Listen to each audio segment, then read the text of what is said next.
Ketika dilihat Rahel bahwa ia tidak melahirkan anak bagi Yakub, cemburulah ia kepada kakaknya itu, lalu berkata kepada Yakub, "Berikanlah kepadaku anak, kalau tidak, aku akan mati." Maka bangkitlah amarah Yakub terhadap Rahel, dan ia berkata, "Akukah pengganti Allah yang telah menghalangi engkau mengandung?" Kata Rahel, "Ini Bilha, budakku perempuan. Hampirilah dia, supaya ia melahirkan anak di pangkuanku, dan supaya oleh dia aku pun mempunyai keturunan." Maka diberikannya Bilha, budaknya itu, kepada Yakub menjadi istrinya, dan Yakub menghampiri budak itu. Bilha mengandung, lalu melahirkan seorang anak laki-laki bagi Yakub. Berkatalah Rahel, "Allah telah memberikan keadilan kepadaku, juga telah didengarkannya permohonanku, dan diberikannya kepadaku seorang anak laki-laki." Itulah sebabnya ia menamai anak itu Dan. Mengandung pulalah Bilha, budak perempuan Rahel, lalu melahirkan anak laki-laki yang kedua bagi Yakub. Berkatalah Rahel, "Aku telah sangat hebat bergulat dengan kakakku, dan aku pun menang." Maka ia menamai anak itu Naftali. Ketika dilihat Lea bahwa ia tidak melahirkan lagi, diambilnyalah Zilpa, budaknya perempuan, dan diberikannya kepada Yakub menjadi istrinya. Dan Zilpa, budak perempuan Lea, melahirkan seorang anak laki-laki bagi Yakub. Berkatalah Lea, "Mujur telah datang." Maka ia menamai anak itu Gad. Dan Zilpa, budak perempuan Lea, melahirkan anak laki-laki yang kedua bagi Yakub. Berkatalah Lea, "Aku ini berbahagia. Tentulah perempuan-perempuan akan menyebutkan aku berbahagia." Maka ia menamai anak itu Asher. Ketika Ruben pada musim menuai gandum pergi berjalan-jalan, didapatinyalah di padang buah Dudaim, lalu dibawanya kepada Lea ibunya. Kata Rahel kepada Lea, "Berilah aku beberapa buah dudaim yang didapat oleh anakmu itu." Jawab Lea kepadanya, "Apakah belum cukup bagimu mengambil suamiku? Sekarang pula mau mengambil lagi buah dudaim anakku?" Kata Rahel, "Kalau begitu, biarlah ia tidur dengan engkau pada malam ini, sebagai ganti buah dudaim anakmu itu." Ketika Yakub pada waktu petang datang dari padang, pergilah Lea mendapatkannya sambil berkata, "Engkau harus singgah kepadaku malam ini, sebab memang engkau telah kusewa dengan buah dudaim anakku." Sebab itu tidurlah Yakub dengan Lea pada malam itu. Lalu Allah mendengarkan permohonan Lea. Lea mengandung dan melahirkan anak laki-laki yang kelima bagi Yakub. Lalu kata Lea, "Allah telah memberi upahku, karena aku telah memberi budakku perempuan kepada suamiku."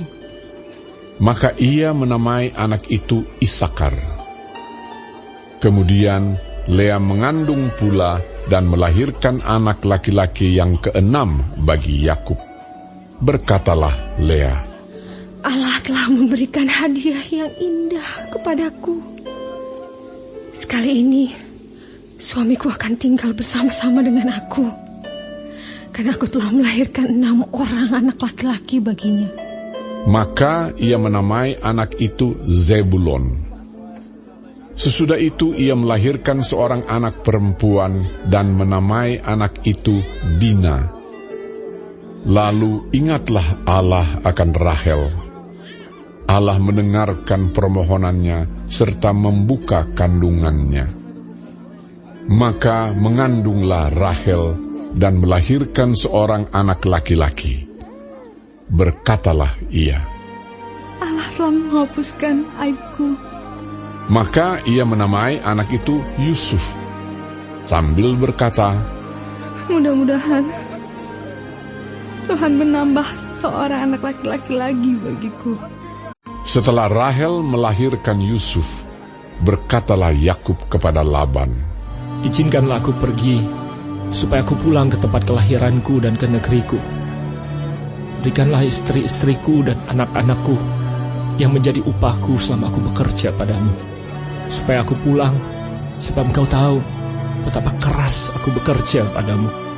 Tetapi Laban berkata kepadanya, Sekiranya aku mendapat kasih-Mu, telah nyata kepadaku bahwa Tuhan memberkati aku karena Engkau.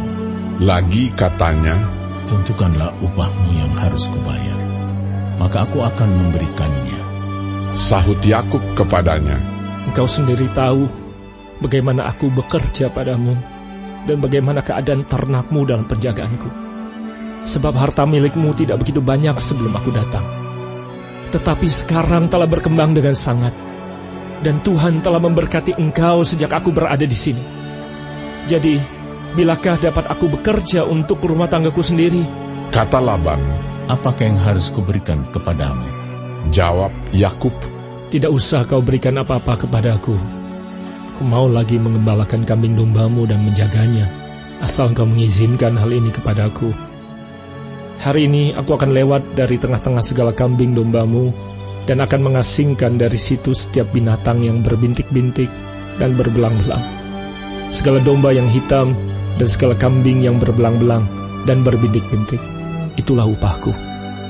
Dan kejujuranku akan terbukti di kemudian hari, apabila engkau datang memeriksa upahku.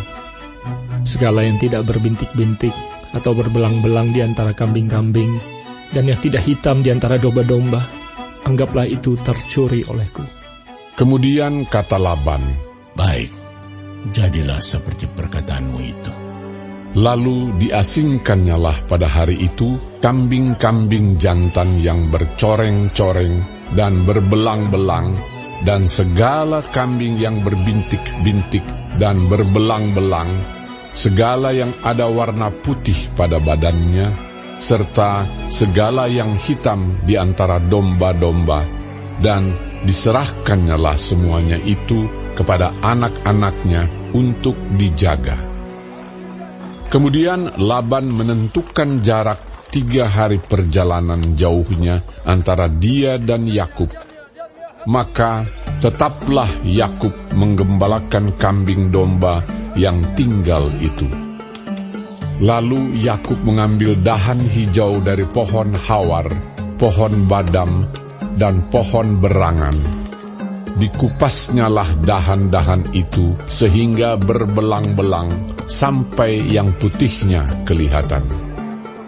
Ia meletakkan dahan-dahan yang dikupasnya itu dalam palungan, dalam tempat minum, kemana kambing domba itu datang minum, sehingga tepat di depan kambing domba itu. Adapun kambing domba itu suka berkelamin pada waktu datang minum.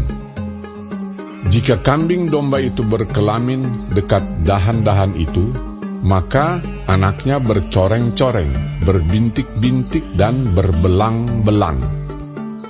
Kemudian Yakub memisahkan domba-domba itu, dihadapkannya kepala-kepala kambing domba itu kepada yang bercoreng-coreng dan kepada segala yang hitam di antara kambing domba Laban. Demikianlah ia beroleh kumpulan-kumpulan hewan baginya sendiri dan tidak ditempatkannya pada kambing domba Laban. Dan setiap kali apabila berkelamin kambing domba yang kuat, maka Yakub meletakkan dahan-dahan itu ke dalam palungan di depan mata kambing domba itu, supaya berkelamin dekat dahan-dahan itu. Tetapi apabila datang kambing domba yang lemah, ia tidak meletakkan dahan-dahan itu ke dalamnya. Jadi hewan yang lemah untuk Laban dan yang kuat untuk Yakub. Maka sangatlah bertambah-tambah harta Yakub, dan ia mempunyai banyak kambing domba, budak perempuan, dan laki-laki, unta dan keledai.